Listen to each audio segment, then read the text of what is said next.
2 मई 2011 रात 1:30 एबटाबाद पाकिस्तान। पहाड़ों के बीच बसा एक शांत शहर उस रात अनजाने में इतिहास का गवाह बनने वाला था। अंधेरे आसमान को चीरते हुए 2 ब्लैक हॉक हेलीकॉप्टर बिना किसी आवाज के सीमा पार कर चुके थे।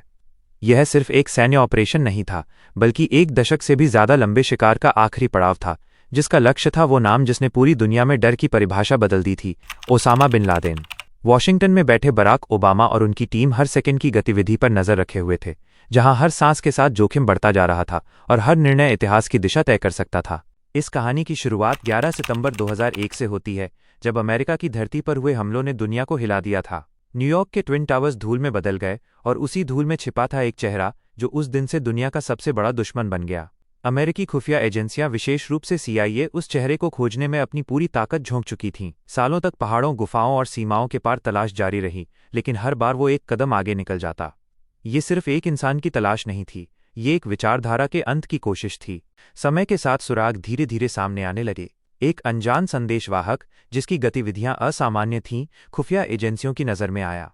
उसी के जरिए एक ऐसे घर तक पहुंच मिली जो बाकी घरों से अलग था। ऊंची दीवारें, तारों से ढकी छत और अंदर रहने वालों की अजीब खामोशी, ये सब संकेत दे रहे थे कि यहाँ कोई साधारण व्यक्ति नहीं छिपा है। एबटाबाद के इस कंपाउंड ने धीरे धीरे दुनिया के सबसे बड़े रहस्य का रूप ले लिया। हर सैटेलाइट तस्वीर, हर निगरानी रिपोर्ट एक ही दिशा की ओर इशारा कर रही थी। वॉशिंगटन में निर्णय लेना आसान नहीं था। अगर ये जानकारी गलत साबित होती तो ये ऑपरेशन एक अंतर्राष्ट्रीय संकट में बदल सकता था, लेकिन अगर ये सही होता तो ये आधुनिक इतिहास की सबसे बड़ी जीत होती। बराक ओबामा ने अंततः वो फैसला लिया जो जोखिम से भरा था, लेकिन अनिवार्य भी। नेवी सील की एक विशेष टीम को इस मिशन के लिए चुना गया, जिन्हें अंधेरे में जाकर उस परछाई का अंत करना था जो वर्षों से दुनिया पर छाई हुई थी। रात गहराती जा रही थी और हेलीकॉप्टर अपने लक्ष्य के करीब पहुंच रहे थे। जैसे ही कमांडो जमीन पर उतरे, हर सेकंड की कीमत जान से भी ज्यादा हो चुकी थी। कंपाउंड की दीवारें पार करते ही गोलियों की आवाज ने सन्नाटे को तोड़ दिया। ये एक तेज, सटीक और निर्दयी कार्रवाई थी, जिसमें किसी गलती की गुंजाइश नहीं थी। अंदर के कमरों में छिपे डर और सच्चाई के बीच अब सिर्फ कुछ कदमों का फासला रह गया था।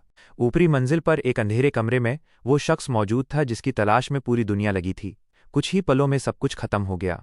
कोई भाषण नहीं, कोई चेतावनी नहीं, सिर्फ एक खामोश अंत। ओसामा बिन लादेन, एक नाम जो सालों तक भय का प्रतीक रहा, अब इतिहास बन चुका था। कमांडो टीम ने अपने मिशन को पूरा किया और उसी तेजी से वहां से निकल गई जैसे आई थी। वॉशिंगटन में जब ये खबर पहुंची तो कमरे में बैठे लोगों के चेहरों पर एक अजीब सी खामोशी छा गई। यह जीत थी, लेकिन इसके साथ ही एक लंबी लड़ाई की याद भी थी। बराक ओबामा ने दुनिया को संबोधित किया, लेकिन इस कहानी के कई हिस्से आज भी परछाइयों में छिपे हुए हैं। क्या पाकिस्तान को इस ऑपरेशन की जानकारी थी? क्या ये सच में अंत था या सिर्फ एक अध्याय का समापन?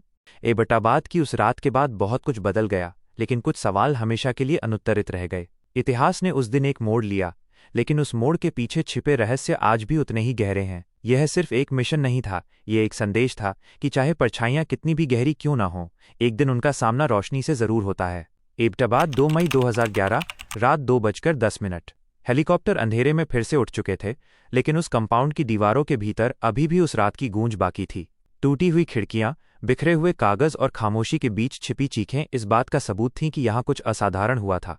लेकिन असली कहानी अब शुरू हो रही थी, क्योंकि जिस शरीर को साथ ले जाया गया था वो सिर्फ एक व्यक्ति नहीं, बल्कि एक वैश्विक प्रतीक था, और उसके अंत की पुष्टि पूरे विश्व के लिए आवश्यक थी। अरब सागर के ऊपर उड़ते हुए अमेरिकी सेना ने एक ऐसा निर्णय लिया जो आज भी बहस का विषय बना हुआ है। इस्लामी परंपराओं के अनुसार ओसामा बिन लादेन के शव को समुद्र में दफना दिया गया। यह कदम इसलिए उठाया गया ताकि कोई भी जगह उसके समर्थकों के लिए प्रतीक या तीर्थ न बन सके, लेकिन इसी के साथ संदेह और सवालों की एक नई लहर भी उठी। क्या सच में वो वहीं खत्म हो गया, या ये कहानी सिर्फ उतनी ही दिखाई गई जितनी दुनिया को दिखानी थी? वॉशिंगटन में बराक ओबामा के शब्दों ने इस ऑपरेशन को आधिकारिक रूप दिया, लेकिन पर्दे के पीछे कई एजेंसियां अब भी उन दस्तावेजों और हार्ड ड्राइव्स की जांच में लगी थीं जो एबटाबाद से लाई गई थीं। उन फाइलों में छिपे थे अलकायदा के भविष्य के संकेत, योजनाएं और नेटवर्क के ऐसे धागे जो दुनिया के कई हिस्सों से जुड़े हुए थे। यह स्पष्ट हो गया कि एक व्यक्ति के अंत के बावजूद उसकी बनाई हुई संरचना अभी भी जीवित थी। पाकिस्तान के भीतर इस घटना ने एक अलग ही तूफान खड़ा कर दिया। सवाल उठने लगे कि कैसे एक वांछित आतंकवादी इतने वर्षों तक एक सैन्य अकादमी के पास रह सकता था। क्या ये लापरवाही थी या किसी गहरी साजिश का हिस्सा? अंतर्राष्ट्रीय स्तर पर विश्वास और संदेह के बीच की रेखा और धुंधली हो गई। हर देश अपने अपने तरीके से इस घटना का विश्लेषण कर रहा था। लेकिन सच्चाई अब भी कई परतों में छिपी हुई थी। इस ऑपरेशन के बाद दुनिया ने एक क्षण के लिए राहत की सांस ली, लेकिन आतंक का खतरा खत्म नहीं हुआ। अल कायदा के नए नेता सामने आए और विचारधारा ने नए रूप ले लिए। यह स्पष्ट हो गया कि यह लड़ाई सिर्फ एक व्यक्ति के खिलाफ नहीं थी, बल्कि एक सोच के खिलाफ थी जो सीमाओं और समय से परे फैल चुकी थी। एबटाबाद की उस रात ने इतिहास में अपना नाम दर्ज कर लिया, लेकिन इसके साथ ही कई अनकही कहानियां भी जन्म ले चुकी थीं। खुफिया एजेंसियों की फाइलों में बंद रहस्य, राजनीतिक निर्णयों के पीछे छिपी मजबूरियां और उस ऑपरेशन के हर सेकंड में छिपा तनाव, ये सब आज भी पूरी तरह सामने नहीं आ पाया है। ये कहानी जितनी दिखाई देती है, उससे कहीं ज्यादा गहरी और जटिल है। समय के साथ यह घटना इतिहास की किताबों में दर्ज हो गई, लेकिन उसके असर आज भी महसूस किए जाते हैं। यह एक ऐसा अध्याय है जो खत्म होकर भी खत्म नहीं होता, क्योंकि इसके पीछे छिपे सवाल और उसके परिणाम आज भी दुनिया की दिशा को प्रभावित कर रहे हैं। अंधेरे और रोशनी के इस संघर्ष में एबटाबाद की वो रात हमेशा एक प्रतीक बनी रहेगी, एक अंत का और एक नई शुरुआत का।